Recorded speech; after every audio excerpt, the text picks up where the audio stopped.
Okay, hi everyone. Thank you for coming. I hope you all got your lunch. We are continuing with our series, and I'm just going to say the usual introduction. First of all, I'm very happy that everybody came. I'm especially grateful to Orit Bashkin for coming to us from Chicago. She will be introduced by Faiz Ahmed in a minute.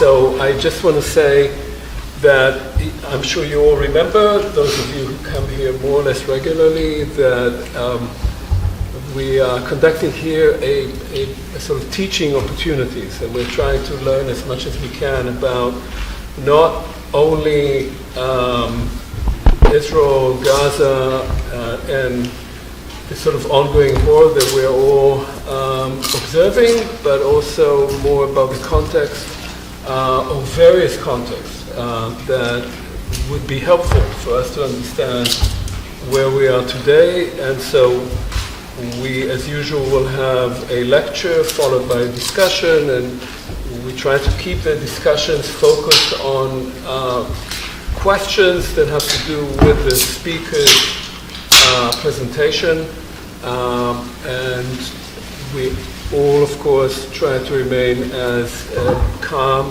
and as collected as we can under the circumstances. So with this, I pass the mic. Oh, and just one last thing. When you speak after in the discussion, please make sure your mic is on number one, and that you're speaking into it. And introduce yourselves when you ask questions. So thank you, Faiz, it's all yours. Thank you, Omer. Good afternoon. My name is Faiz Ahmed. I'm a faculty member in the history department, and I will try to remain calm. For roughly a decade now, we at Brown Middle East Studies have had a hollow tradition of not introducing our speakers. One of the great wisdoms of this unwritten rule is the great pleasure some of us take in breaking it, ever so often with one purpose alone: to especially honor one of our guests. In light of her distinguished historical scholarship, that is exactly what I intend to do briefly now. Orit Bashkin is the Mabel Green Myers Professor of Modern Middle Eastern History at the University of Chicago, where she has also served as the director of the Center for Middle Eastern Studies. She earned her PhD from Princeton University in 2004, writing an acclaimed thesis on Iraqi intellectual history, which won the Dodge Memorial Prize for Best Dissertation Award in the Department of Near Eastern Studies. She earned her BA and MA, likewise, with honors from Tel Aviv University. As a social and cultural historian of the modern Middle East, Professor Bashkin brings special expertise in Iraqi history and culture, Arab literature and intellectual history, and perhaps most germane to our topic today, she's a leading expert on the history of relations between Arab and Jewish communities in the Ottoman Middle East, including Palestine and including Gaza within that. By Ottoman Palestine, of course, here we mean before the establishment of the State of Israel in 1948, as well as before the British Mandate for Palestine after World War I. A period of some 400 years of relatively peaceful coexistence between Palestinian Arabs and Sephardi and Mizrahi Jews, certainly more peaceful relative to what came after this period in the 20th century at least, to say nothing of the unprecedented horrors and repression we continue to witness unfolding most of all in Gaza, but also increasingly in the West Bank and Jerusalem today. Professor Bashkin is the author of multiple award-winning books. I will just name 3 monographs, all from Stanford University Press. In 2009, she published her first book, The Other Iraq: Pluralism and Culture in Hashemite Iraq. Her second book in 2012, New Babylonians, A History of Jews in Modern Iraq. And most recently, Impossible Exodus, Iraqi Jews in Israel, which was published in 2017 and was awarded the prestigious Nikki Keddie Book Prize of the Middle East Studies Association. Professor Bashkin has received multiple prestigious fellowships and awards, again, too many to name, but I will just mention the National Endowment for the Humanities Grant Award, which he won for a project titled Reimagining Jewish Life in the Modern Middle East, 1800 to the Present, Culture, Society, and History. Without further ado, a warm welcome to Professor Orit Bashkin.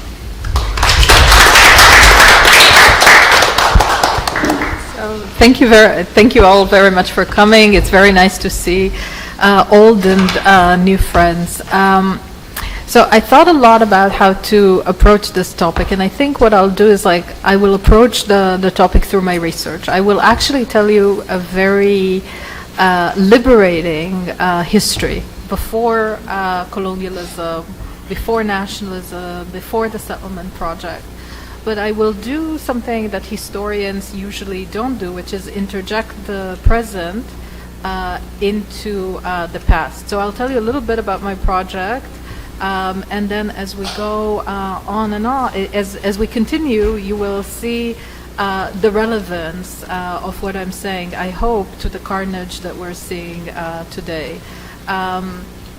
And one of the sort of key aims of my research is to sort of work against essentialism, something that is one of the cornerstones of Orientalism, sort of the assumption that what we see today is something that is perpetual to the Middle East or to Islam or to Arab society. The things have been sort of rigid and unchanging in the region.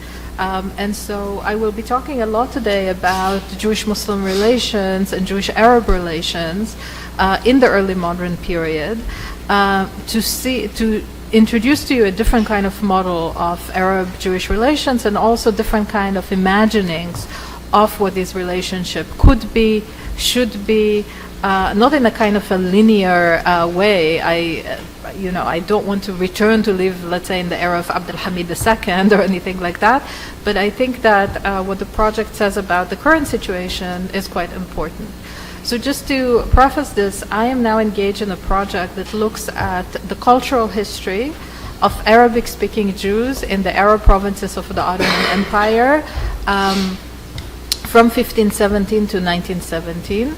And I look in particular at issues of memory, at how they celebrated local victories of Ottoman sultans, but also of Arab rulers, as Jewish victories, as victories that are supported and defended by the Jewish God.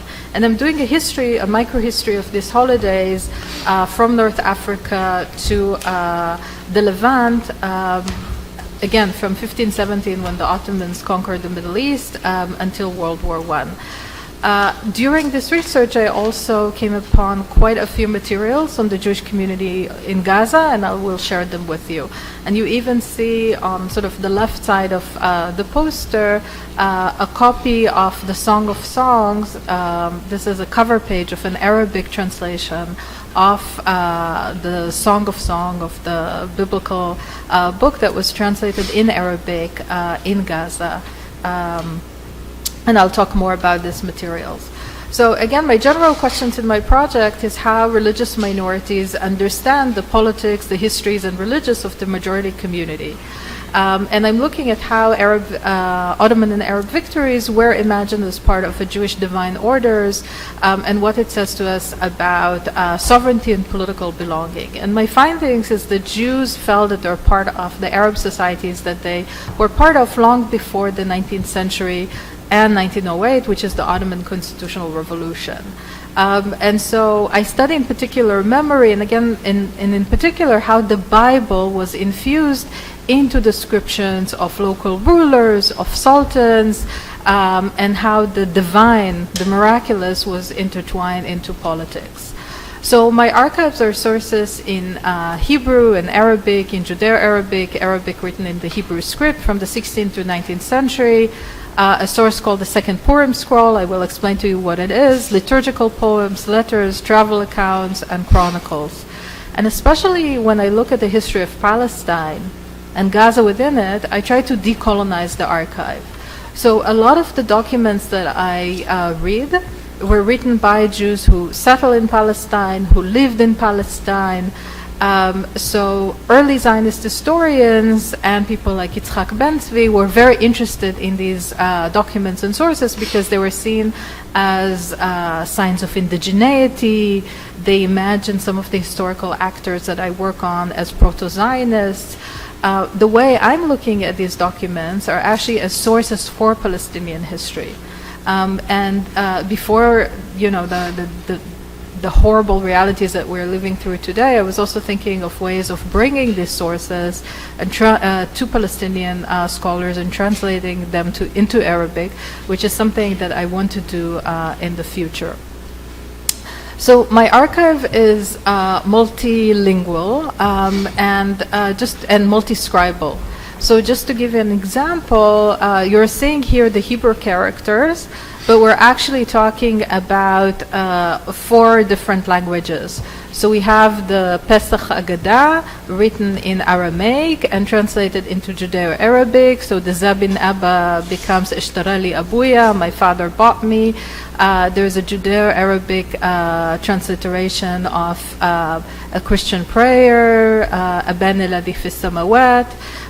There are Ladino novels, Salvatore Paolina, Il Amore Misterioso. There's Judeo-Persian, which I don't read. But I also want to emphasize that the sort of the chronicles and the letters that I read are very unique to the Mediterranean region, especially in the early modern period. So while in the Iranian in the Persian-speaking world, Jews tended to write poetic epics that were very much influenced by the Shahnameh. What you see in Palestine, in the Levant, in Egypt, is actually the writing of local chronicles in the 17th and 18th century and global histories in the 17th and 16th century. So it's very different than the Persian world. And one of the arguments that I'll show you is that it's very difficult at this point to talk about the Jewish world or the Mizrahi world. So in the 17th and 18th century, the Jews were and here I'm very influenced by Bishara's own scholarship. Jews were negotiating their autonomous position as dhimmis, as non-Muslim Ottoman subjects, but at the same time they were also living in Ottoman provinces that grew gradually autonomous from central rule. And so the Jewish public was actually split at the time. Some were more supportive of centralization, believing that it would bring greater security, so they tended to rely on the empire, something that they did quite heavily in the 16th century. But at the same time, we see the Jews become much more tied to local governors who are autonomous or semi-autonomous in all the Arab provinces of the Ottoman Empire. So how do they get closer to the governor? How do they become a sort of a more integral part of Arab societies?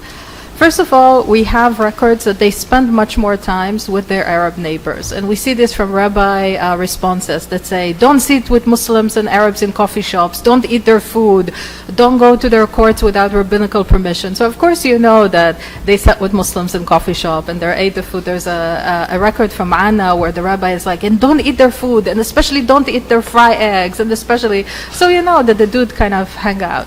Or at least his community. You also have local rabbis who become saints and become part of popular culture. So these are not biblical heroes. These are rabbis in North Africa and Palestine that achieve sort of the level of sainthood, where their shrines and mausoleums are being visited. And in Palestine itself, the local Jewish law is very much influenced by Judaism, Christianity, and Islam. I'll be happy to talk more about that.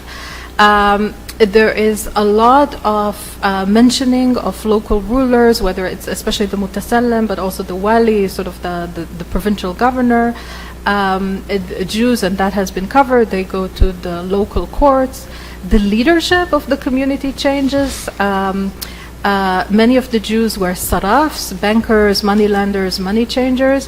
They affiliate themselves with autonomous, semi-autonomous rulers from Fakhruddin II, the Assail family, the famous Farhi family, and the leadership of the Jewish community, the people who take care of taxation, who mediate between them and the states, are not rabbis.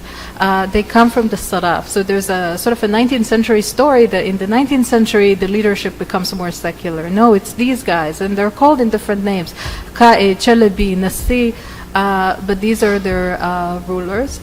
And another important thing is that the religious duty of redeeming captives. This is like people who are abducted by pirates and who are taken into captivity. A Jewish religious duty that has been extremely important in the early modern period becomes more of a local duty. So in the 16th century and in the 17th century, especially when you have exiles from Spain and from other places, then you see that, Jewish communities are trying to redeem captives on kind of a trans-imperial basis. In the 17th and 18th century, you see this in also local positions. So people who, governors or officials throw to jail in order to blackmail their families. So you see how these local communities collect the money and try to get these people out of jail, and they're using this slogan of Pidyon Shvuim, of redeeming of captives.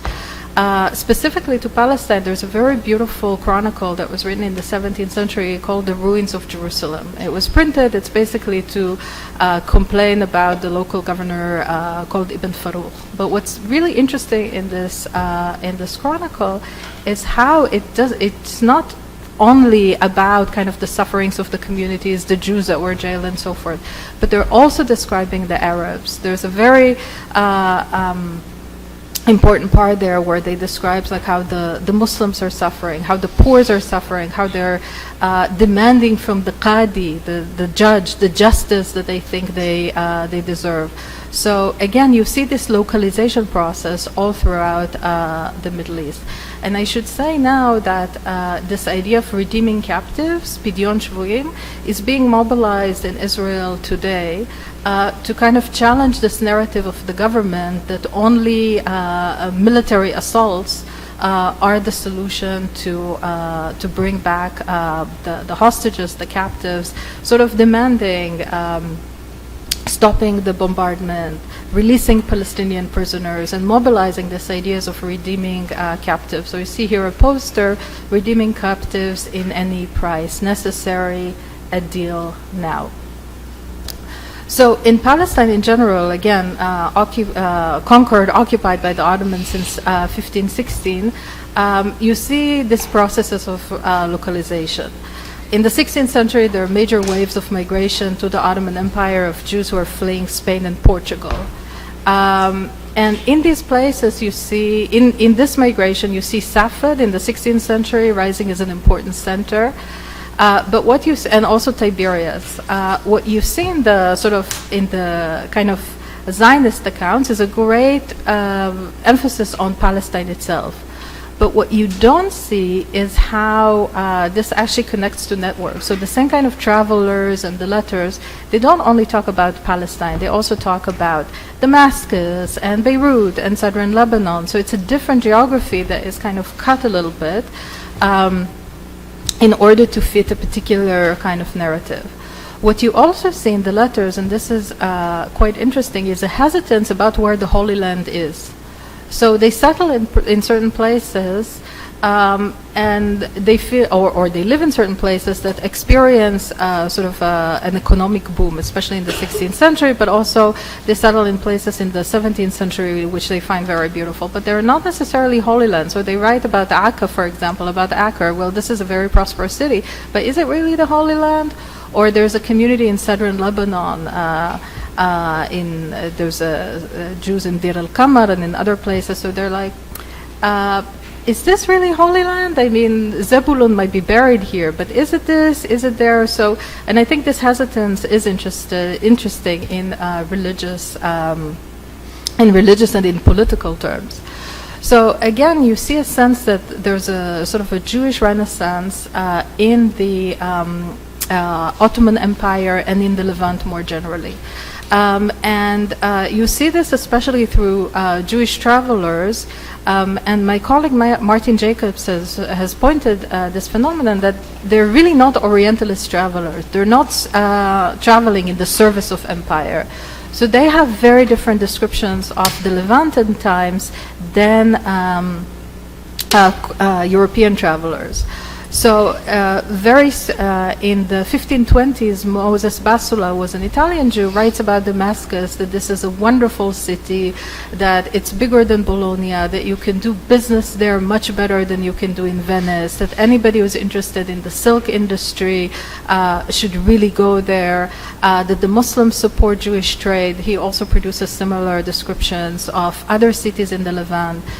In the 1560s, David de Rossi writes about Safed, just like in Italy, where they make reform, plant trees, and the number of people grow daily, so happens in this land.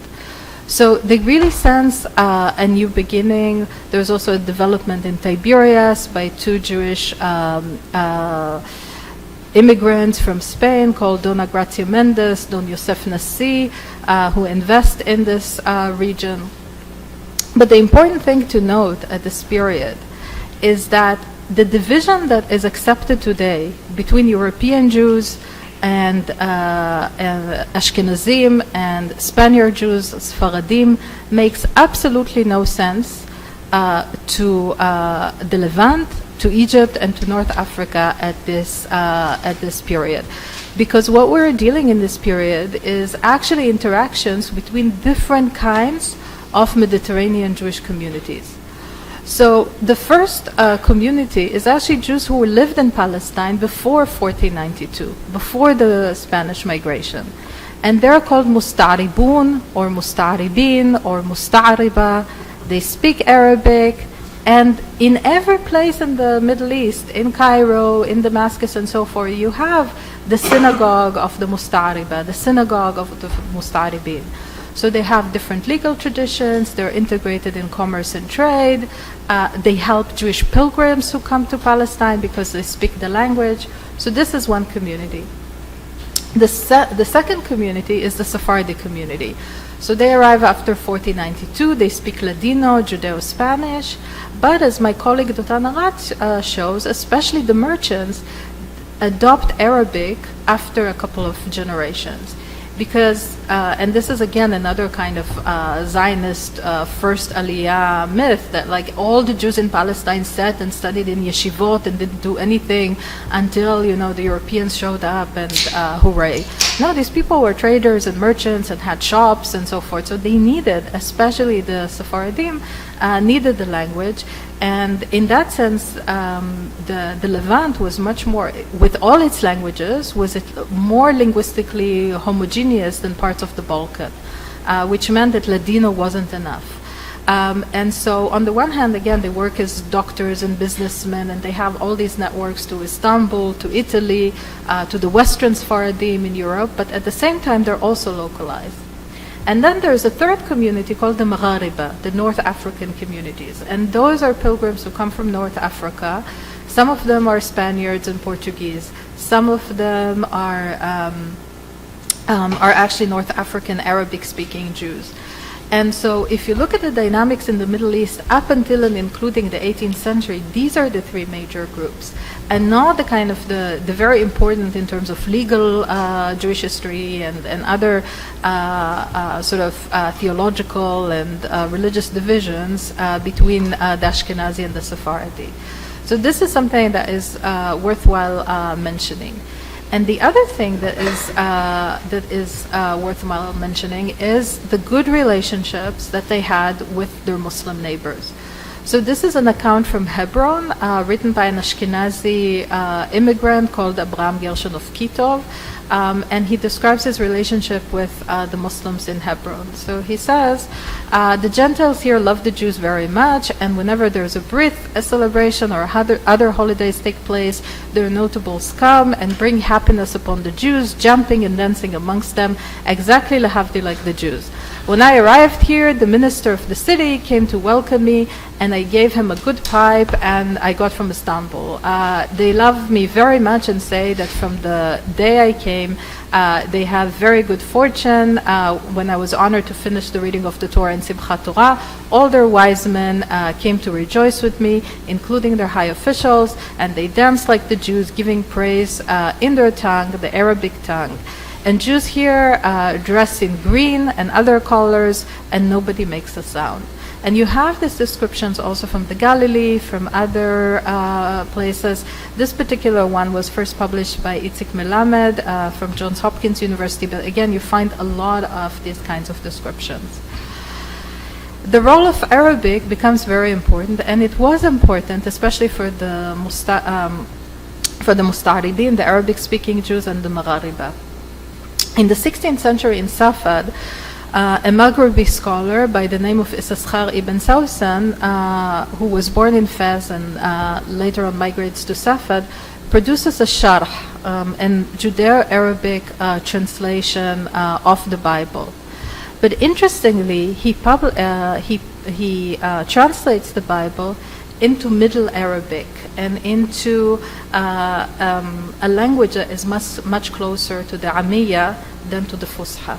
Now, there was a Judeo-Arabic translation of the Bible from the Abbasid period, done by Sa'adi al-Fayoumi, by Sa'adi Gaon.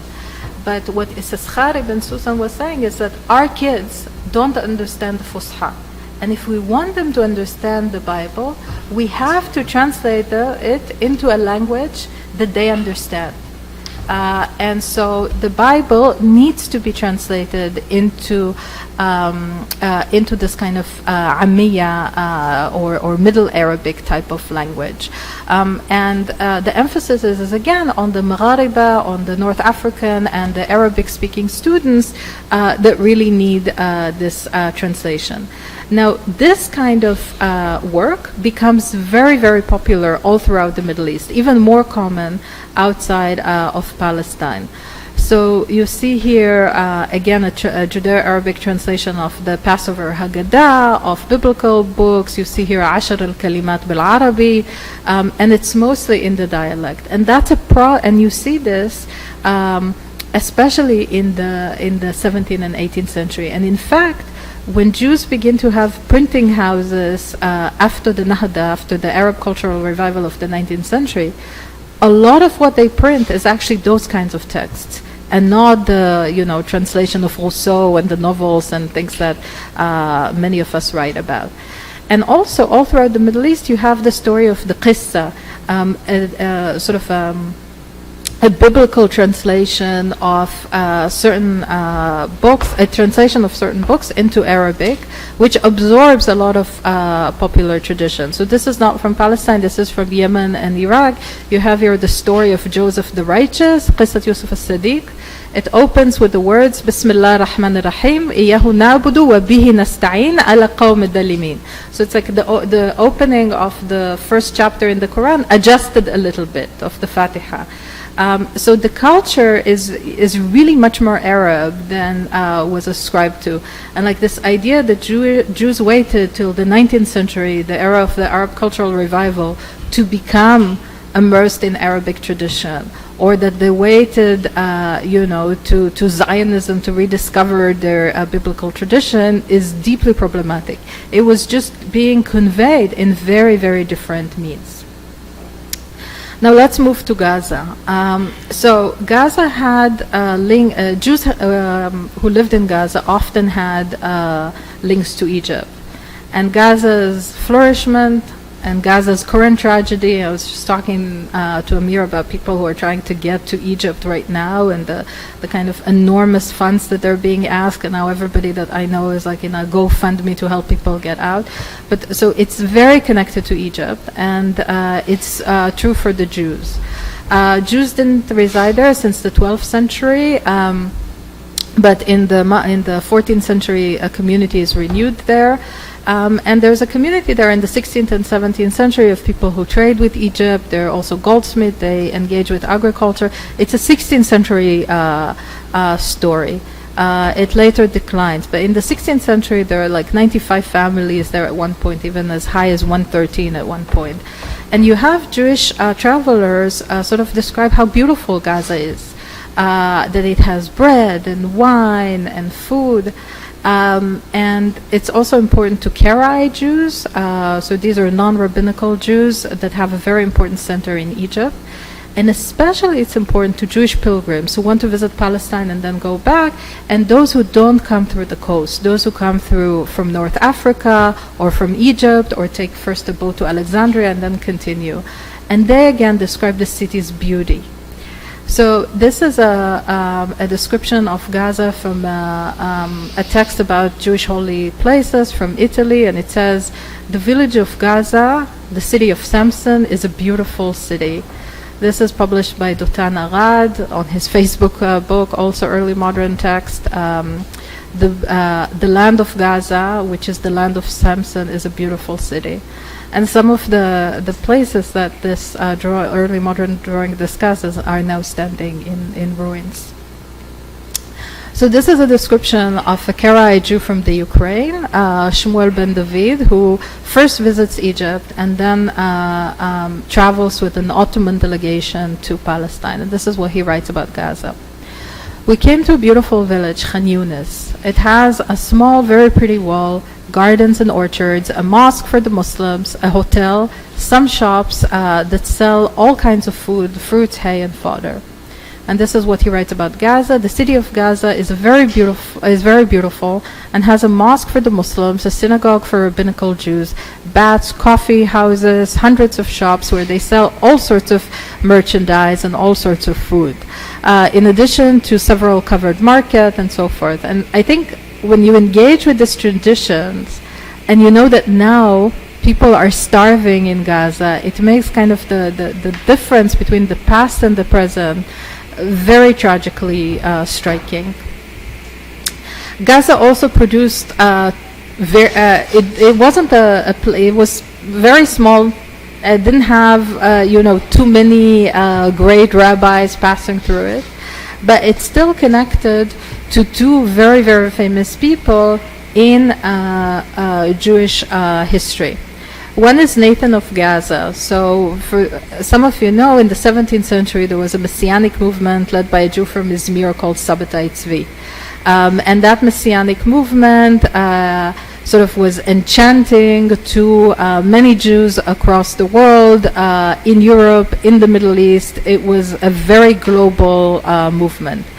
The significant thing is that Sabbatai Tzvi, main prophet, the man who anointed him, the man who created, connected with Sabbatai Tzvi, major patrons in Egypt, was actually a person who lived in Gaza, called Nathan of Gaza, Nathan the prophet of Gaza, and that name, Nathan Levi from Gaza, becomes sort of a household name in the Jewish world, and a very important Sabbatean center until the Ottoman Empire sort of says to the Messiah, Sabbatai Tzvi, either you convert to Islam or we execute you for sedition. So then the Messiah becomes a Muslim, and the story is not over, but obviously the major movement is put to an end.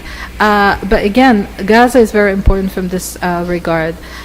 This is a poem by Emmanuel Francis, an Italian Jew who was very anti-Sabbatean, very anti-mystical, anti-Kabbalah, popular religion. And he has like this violent fantasy where he imagines how the Ottoman Sultan impales both Nathan of Gaza and Sabbatai Tzvi. But the significant sentences for "they have made me crude and obscene in the eyes of Aramites, Arabs, and Greeks." So the kind of global humiliation of the movement. But again, Gaza becomes quite important. A much more accepted character is Israel Najara, or Israel ibn Musa al-Najara, who was born in Damascus but spent his last 5 years of his life in Gaza as a judge and a chief rabbi. So Israel Najara is known for the Arabization and Turkification of the Jewish lyrical poetry of Piyutim. So basically in Spain there were debates about which language is more eloquent in Muslim Spain, Hebrew or Arabic. And it was sort of discussed in Arabic through a question of fasaha, eloquence. Once Jews sort of moved to the Ottoman phase, Hebrew becomes the main language of writing, the sort of the lingua intellectual franca between different communities. But in the Middle East, Israel Najara takes a lot of Arabic songs, a lot of Turkish songs, and use this music to compose religious liturgical poetry that is sung in the synagogues and outside of the synagogues, which is something that happened up until the 20th century. There are Jewish liturgical poems that are written and performed based on songs of Kulthum and Farid al-Atrash, so it continues. But he's sort of one of the major key people of this tradition. And so sometimes he was mocked because in one poem he called God Sar Sarim, the minister of ministers, that sort of is parallel to a position called Beiler Bey. And someone who critiqued him said, could you at least make God a sultan? But that was not his intention. So you have here, and he was a hugely popular in his time. And so... And his books were printed in Venice and in Istanbul, and he was very, very popular in Safed, in Damascus, and so forth. So you have here an example of a poem that he wrote in Hebrew called Tama Boy Lagani, but he have a subline that says the original music is in Arabic, and it's Yamma Aluli Ja'ani. So Yamma Aluli Ja'ani became Tama Boy Lagani, but the music is Arabic, and it's being performed until today. So this is an ode that he wrote to the Jewish community of Gaza that was recently printed and annotated by Tova Be'eri in Haaretz. So this is what he wrote about the community there. In a mirth-like speech from beginning to end, I shall sing the praises of the people of Gaza. They're righteous, godly people, and God remembers their grace. Friendly and generous, notable and loving, hospitable to traveling guests. Each man works in his vineyard. God give them life, peace in their dwelling, and save their belongings from an evil nest. And again, when you read this poem today about God give them life with everything that is happening right now, it's just quite astonishing. Now, Israel Najara is buried apparently in the Jewish cemetery that was in Gaza. Maybe it's in El Burej, maybe it's in Al Rimal neighborhood. And this is what it looks right now.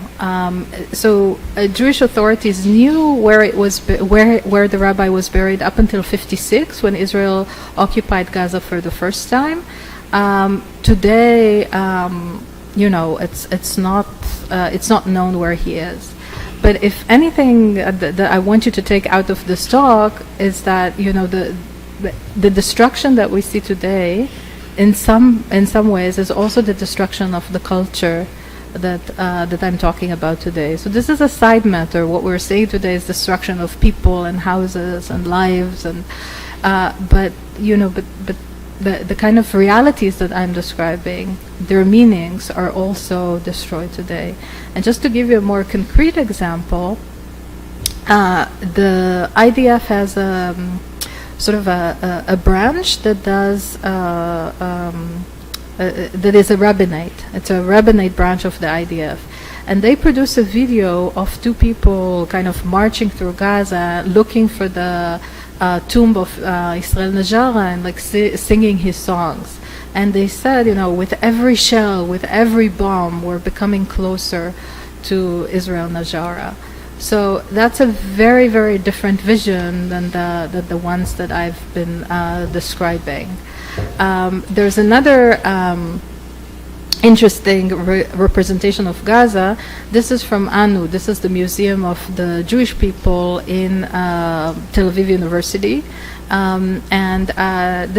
So they presented a poster of Nathan of Gaza leading the tribes of Israel from exile to the Holy Land after he anointed Sabtai Tzvi. And the good people of the museum noted the following about Gaza. The fact that Gaza is a fundamentalist center is not new. Throughout its history, the southern city knew how to attract zealous believers charged with high messianic tension and great passion to redeem humanity from its carnal pains.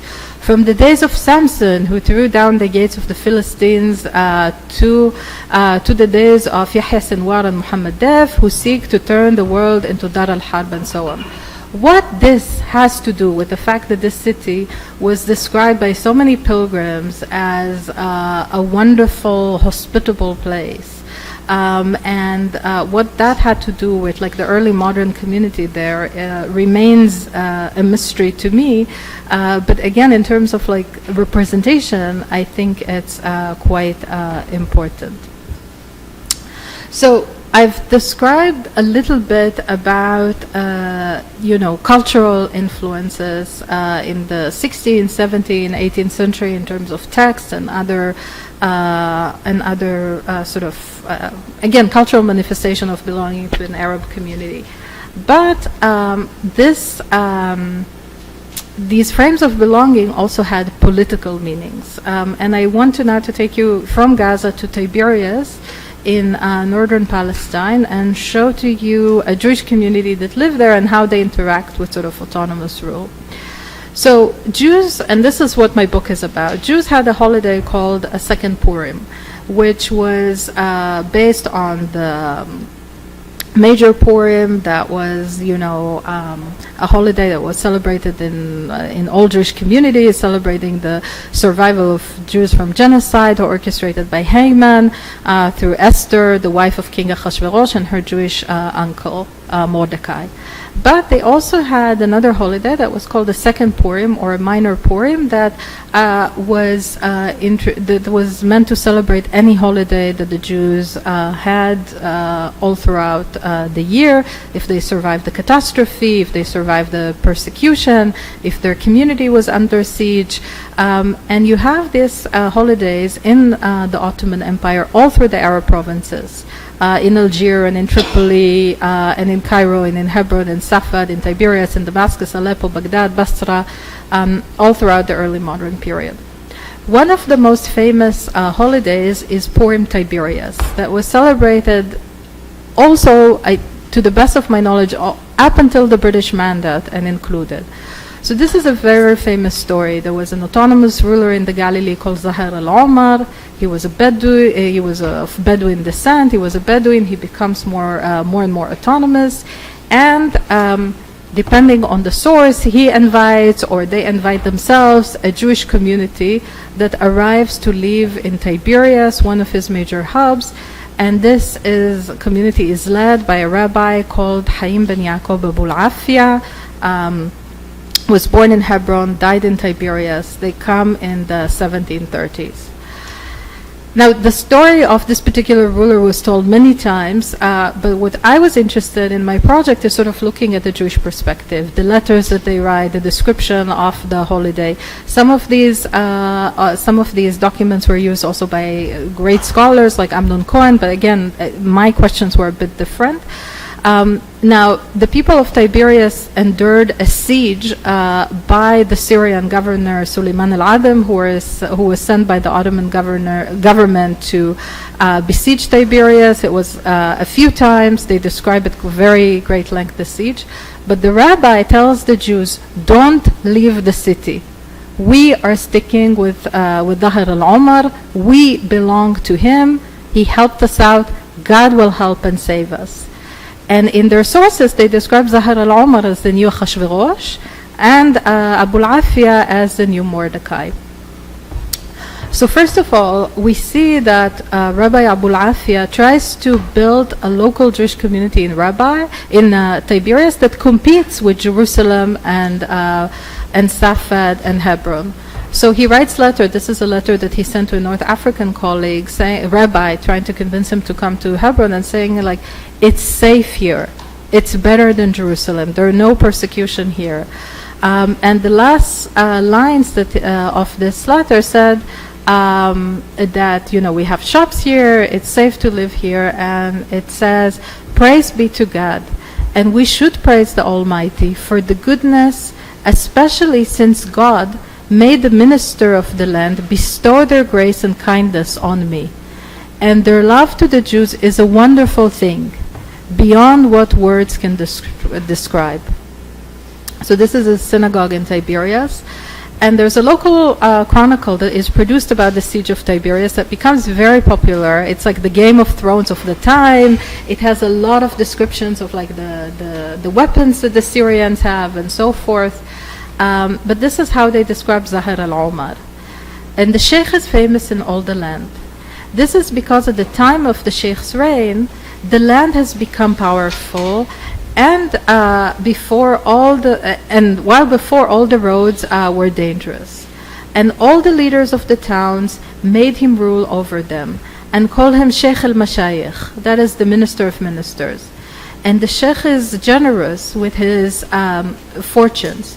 His home is open to all, and he shares his bread with the people of varying languages and ethnicities. And in this chronicle, they kind of try to tell the story from his position. So they keep saying he's not a rebel against the kingdom, and he keeps saying it.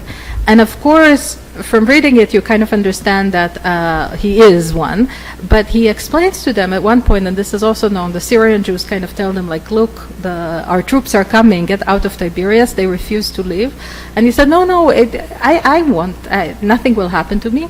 I pay taxes, I'm loyal to the Sultan, I'm governed by Sidon. So they get really precisely what the Ottoman order is. Now, there's also popular poetry that is written about that, and in the popular poetry, you actually see that they know that he's a rebel, but they love him anyway. So this is one poem to the Pasha Suleiman al-Adam from Tiberias. By the way, I translated all the stuff that I'm reading here. So to the Pasha Suleiman arrived Firman from the Sultan. The Sultan gave much power to him, and Suleiman's insolence grew firm. He promptly crushed Tiberias to the ground, leaving no single standing around. So here I actually say that they recognize the fact that Suleiman got orders from the Ottomans. It's not like in the Chronicles, where they said, oh, no, he was absolutely kosher. And they call him bastard and Haman and all sorts of names. But the local kind of Tiberian tradition is very prominent. And in the Chronicle, the rabbi says to his community, you have to stick here. And God will protect the non-Muslims because they're the ones that are guarding us. They're the ones that are defending the city's walls.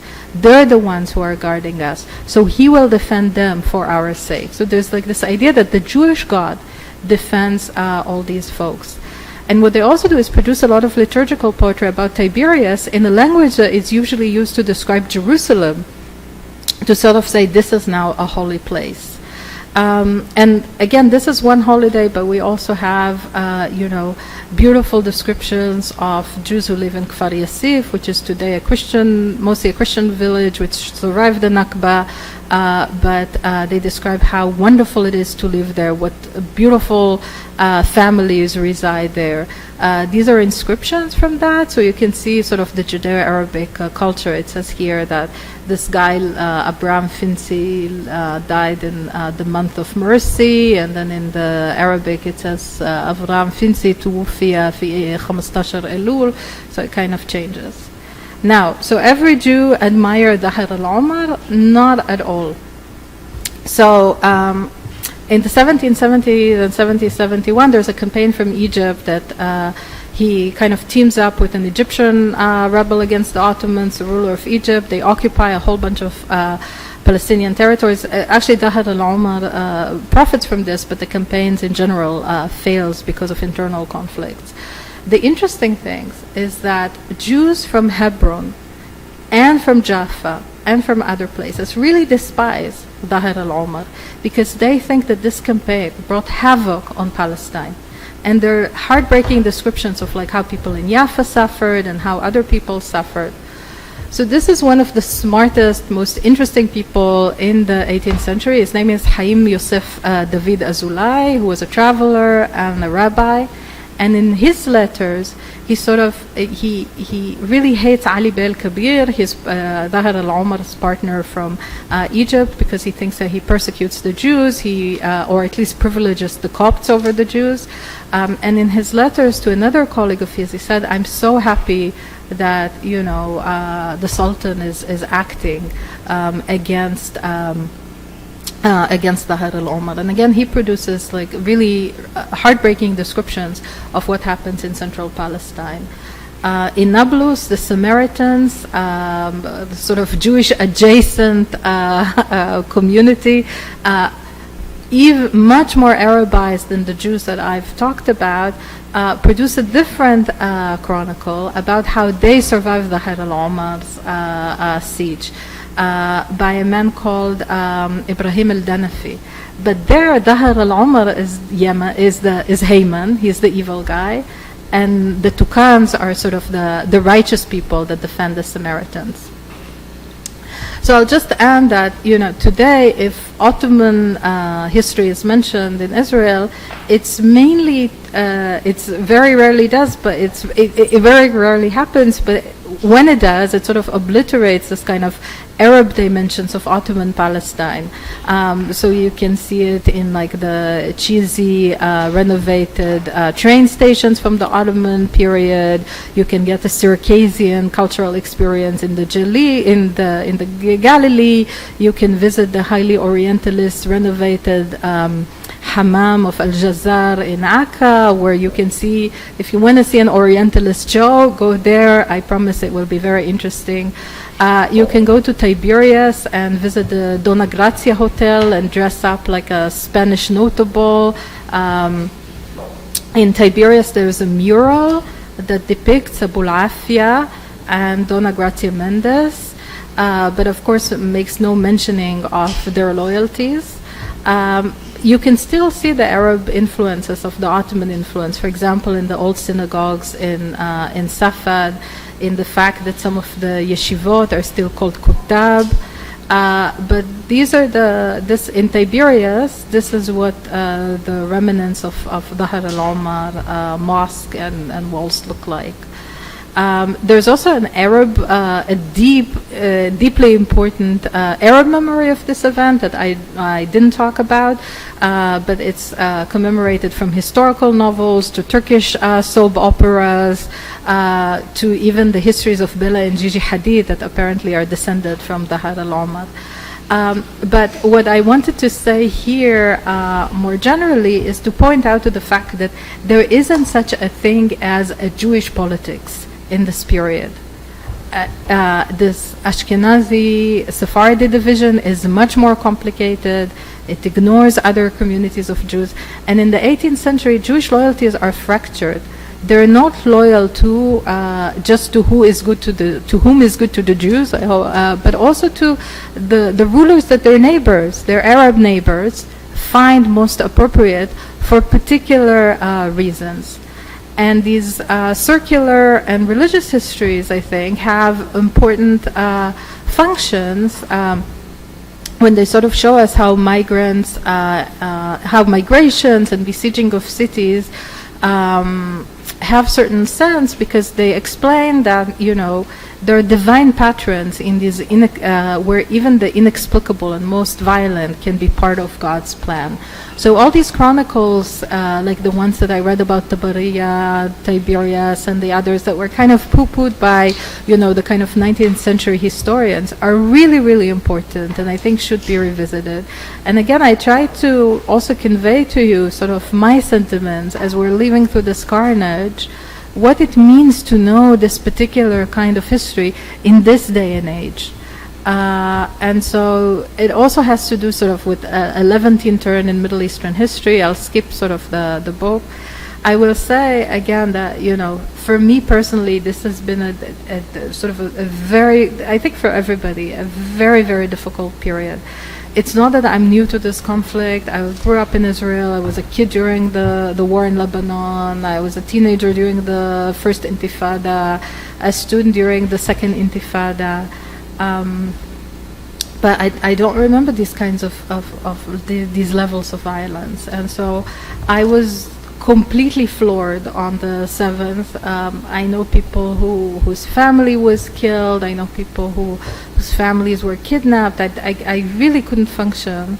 And then what happened after is just, I don't even have the words to describe it. And speaking of temporalities, like the idea that I have to say in 2024 to people that like 2-year-old kids who are killed nowadays are not terrorists, that I have to say it now in this day and age is really, I have no words. If you want some words of wisdom or explanations, I have nothing. I really, I don't even know how to deal with this, so I go back to when I started working again. This is what I deal with these days, and I watch the news and I watch the videos, and that's basically what I do.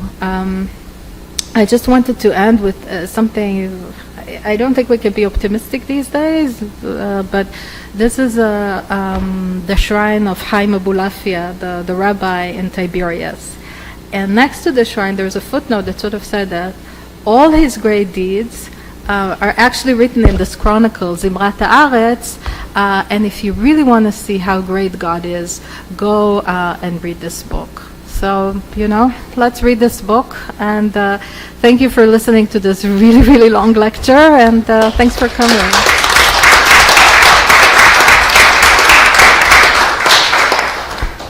Thank you so much, Professor Bashkin. As an Ottomanist, there's a lot that I could offer in terms of questions and comments, but I think it's in everyone's interest that we open it up to the floor. Would you like to field your questions? Or I Yeah, can sure. take hands, and then Yeah. if it's silent, I can always step in. And maybe share your name for the question, because we don't know everyone. I don't know everyone here, certainly. So that way we can build the community over time. Yeah. Ishara Dumani. To never go first, but I'm inspired this time. Thank you very much for this talk. Yes, thank you. Can you hear me now? Yeah. Is this- Okay. So, so much to say, but I want to ask you kind of a more theoretical question about the issue of belonging. Yeah. So there isn't one homogeneous Yeah. Jewish anything. There are many different communities with lots of rich traditions. And this is the concept of al-ahali. Yeah, exactly. Yes? Yeah. Okay, so we understand each other. So I don't know how you'd like to translate it to English. I think that's probably part of the answering the question. But for those who don't know that communication back and forth, including formal communication from the Ottoman government to the peoples of different towns and stuff, always begins with the ahali, the people of this area. And so, yes, Ibrahim Danafi Samri wrote against Dar al-Umar because he was working for the Khans exactly. and was invested in the city, which for him was the holy city. Yeah. And Dar al-Umar was trying to expand his territories at the exactly. expense of Nablus, etc. So he was one of the ahali. What did it mean to be one of the ahali at that time? Yeah, so I think in the Arabic you find it more common than in the Hebrew. So I just tried to move to a slide, but I got out of the presentation. So, for example, in Egypt, where they write about a rebellion of a governor called Ahmed Basha over Suleiman, then they write, I think, Gami' Ahl al-Bilad.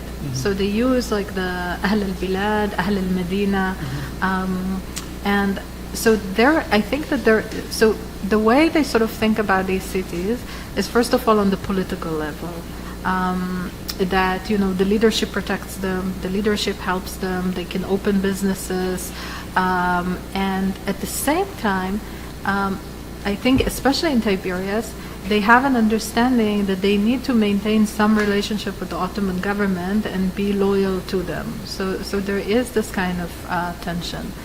But again, in the Arabic, Ahl something, referring to the people of the community, a city and its hinterlands, that's common.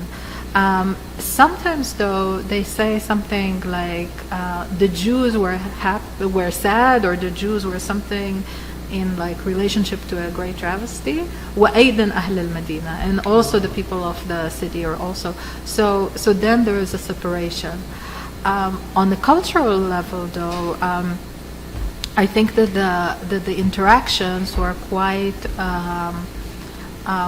substantial. I think that people knew one another, spoke with one another. from the cultural products. It's very clear that they knew the local lore, the local traditions.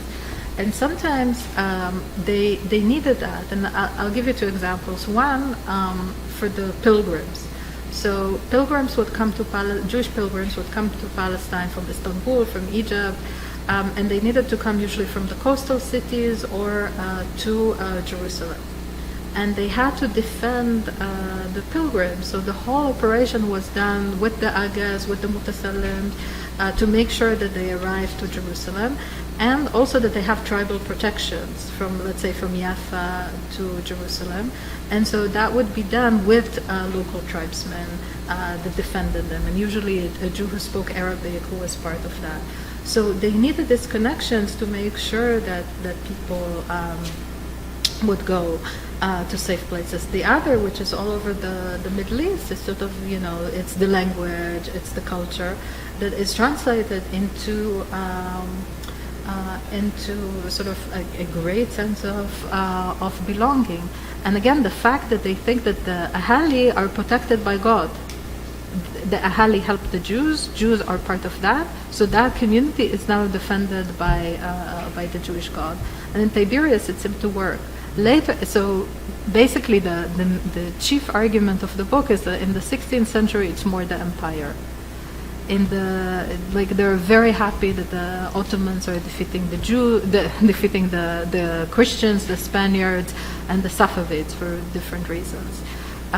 In the 17th and 18th century, it's all these kind of local rulers, where it becomes messy and unpleasant and colonial and all that is in the 19th century, where their holidays is like, thank God nothing happened to us. So that's 1816 Damascus, and that's Ibrahim Pasha's travel to Palestine. They literally have a holiday in Hebron saying, like, thank God Ibrahim Pasha didn't kill us. That's the whole purpose of the holiday. So it's very different than Tiberias in a sense of belonging. So it changes in the 19th century. But again, even when Napoleon, for example, invades Palestine, the rabbi in Jerusalem, Yom Tov Al-Ghazi, has a prayer for the defeat of Napoleon's powers. So this community is really very deep in this things. And again, I think that the categories that have been used, especially because of 1908, Ottomans, Faradim, and things like that, don't really capture like the complexities. Yeah. And sorry, if anyone wants to raise their hand so I can keep the queue, feel free, and I'll just nod at you. Okay, please. Jason, one question. No. And then maybe did you see that the translation of the Bible into India was so that Jewish people who spoke dialect could understand? Yeah, so basically it was more in Middle Arabic, so if my colleague Ilyas Muhanna was here, he could explain more. But it's a simplified Arabic that is much closer to the Amiyya. So he called himself Mufassir lil-Sibyan, the translator of the Torah, in brackets, to children. And he was a teacher. So the most important thing for him was that the kids would understand the Torah. And he's saying in his introduction, even our teachers that use Sa'adia Gaon, they don't understand what they're teaching. And so they're just repeating these words. It means nothing to them. And so we need to have that in a language that they understand. In Hebrew and then translated in the Fusha. So his translation, if you look at it, is line by line by line, but it's in a more simplified language. But you also see that the Palestinian context is very important to him. So, these folks, especially in the early modern period, they try to have like a biblical origin to every nation. So the Druze originated from the Philistines, and the Tatars originated from the sons of Keturah. So they have their kind of divisions. So when Ibn Susan writes, he tries to describe the prizim, the parasites. And he said that today they're the Druze. And then he goes on in like an explanation that the Druze are, they're in Muslim in name only, and they eat pig and all sorts of crazy things. But you can actually imagine him in some, classroom in the Galilee where his kids are afraid of the Druze and attacks and going like, you see the Druze here, so you can see the sort of the context that it was published in. So that's what he's doing. It's not very common, the translation, but this project started during COVID because I had no archives and things like that, and this is available online, and so I moved from Iraq to other pastures, and I'm very happy about this move. But from what I can see in like catalogs of manuscripts and things like that, this was pretty common. Like you find copies in Iraq, and you find copies in Damascus, and in particular.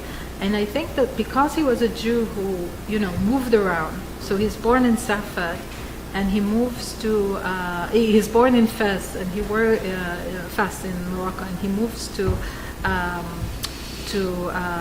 the Galilee. He has a sense of the dialect. He knows that the dialect that he spoke at home is very different than the dialect of the students. And in Safed itself, there were a whole bunch of dialects that people spoke, in addition to the other languages that people spoke. So he has the sensitivities, and he says in his introduction, Arabic words change from place to place, from space to space. So with that sensitivities, he sort of produces the translation.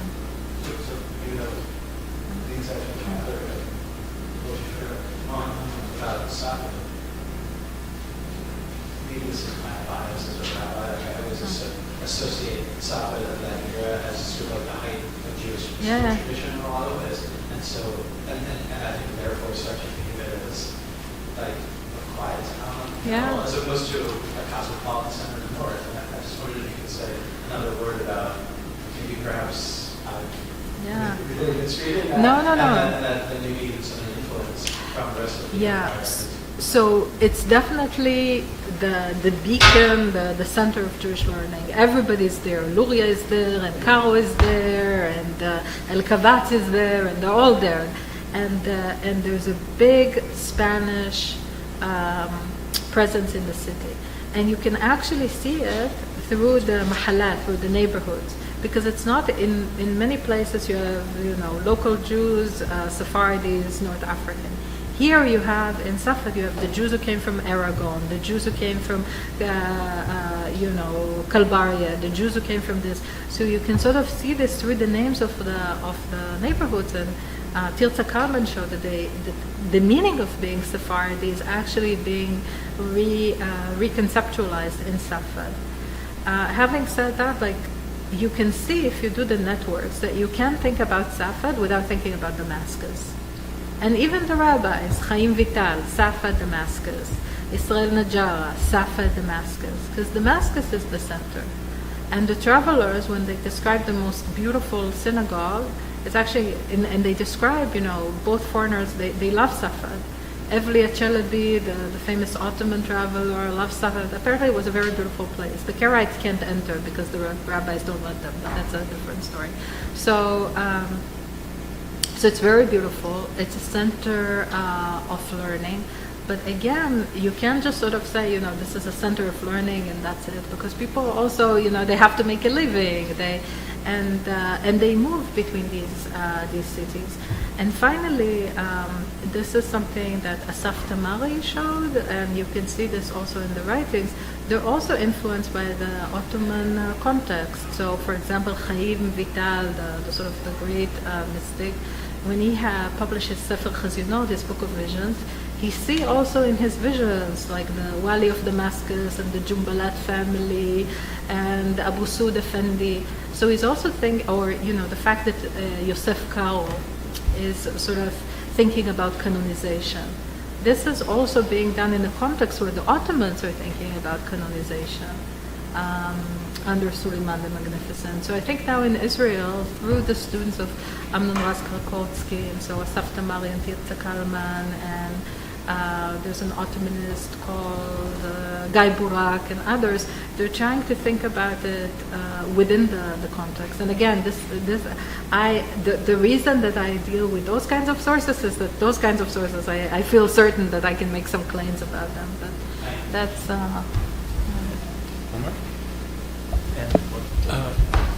Yeah, thank you. It was so interesting. So just one quick comment and a question.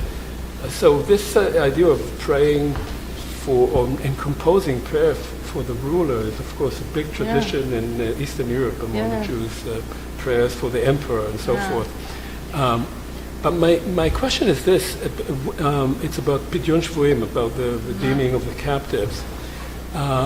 So our colleague Adam Teller wrote a big important book on this, and that's redeeming of the captives following the Cossack uprising of 1648 of Khmelnytsky.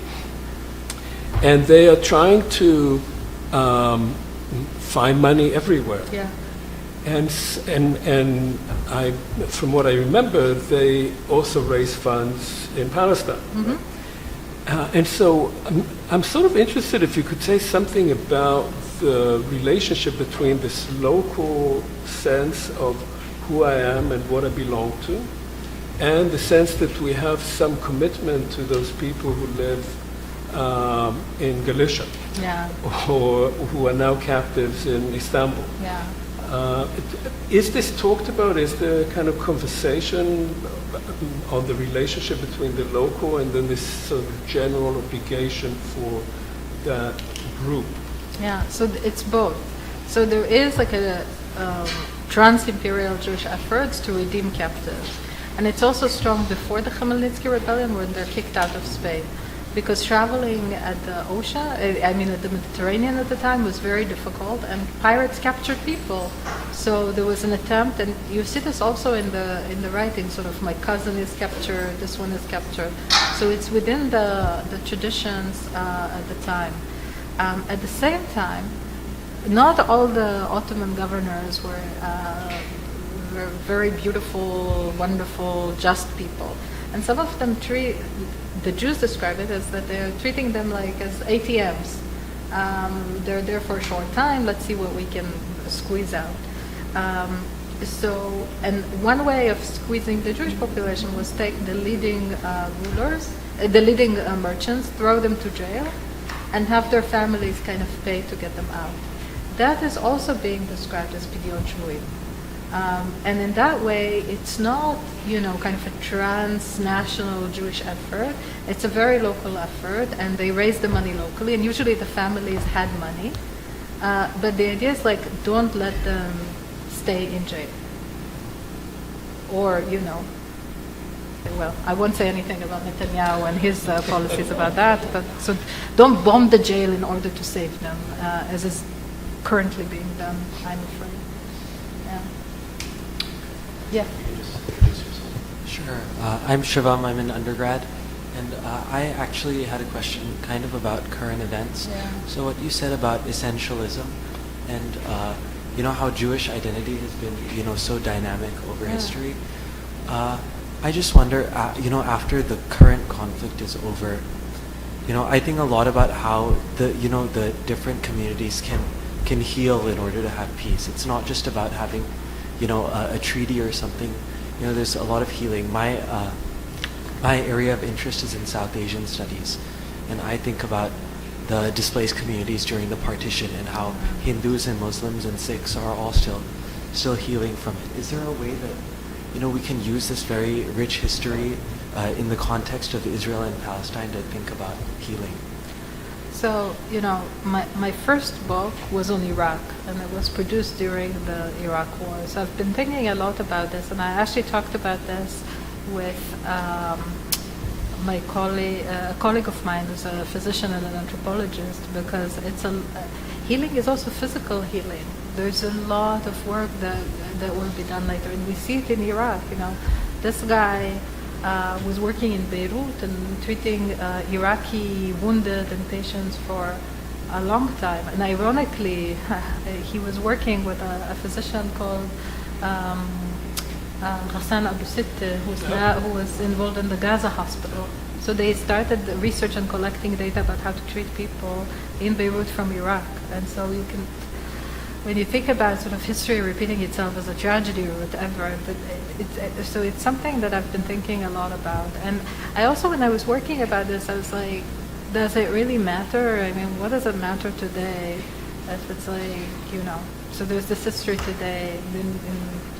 In view of everything that happens, would it matter? But I am really concerned because I was always the kind of person that believed that, you know, ultimately folks will come to their senses and it will be like in South Africa, you know, you rethink previous systems of privilege, everybody enjoys democracy, you move to another phase.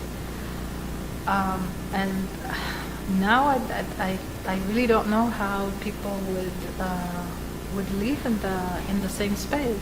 And I also worry that it will become something like Algeria or something where, you know, there are massive people being killed in a process of a struggle for liberation. And so I'm hoping that the reason would, I'm hoping for obviously for something different. I think in the long run, there should be a rewritten, I mean, there's a lot about like how do Palestinians write their history books and why are they not mentioning this and this and that and da. There should also be a rewritten of, I think, Jewish history. There should also be an understanding of what happened in the past. And so I feel that, like, and again, this is a sense of mine. I was also, when October 7th happened, I sort of felt that, you know, what is this film about Arab Jewish studies or Mizrahi studies even worth these days? A lot of Jews of Middle Eastern descent died on the 7th. A lot of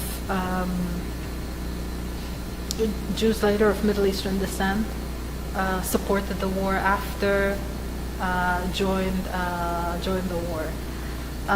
One of the most deplorable political parties in the universe, Ben Gvir's parties, has a lot of Middle Eastern Jews of, you know, whose history is relevant to what I'm writing about, and it doesn't seem to matter. So I did have this point of like, to whom am I writing? Does it matter to anyone? I hope it does, but again, at this point, I'm not very hopeful, and I don't think I have an answer. I'm really, I don't know. And I wish I could give you something more coherent, but I really don't know. So we have about 7 minutes left. I'd like to take the gentleman's hand in the right side. Then I'll make a brief comment, unless there's anybody else. I don't have a mic, but I hear him. It's fine. I hear you. It's fine. This is just for the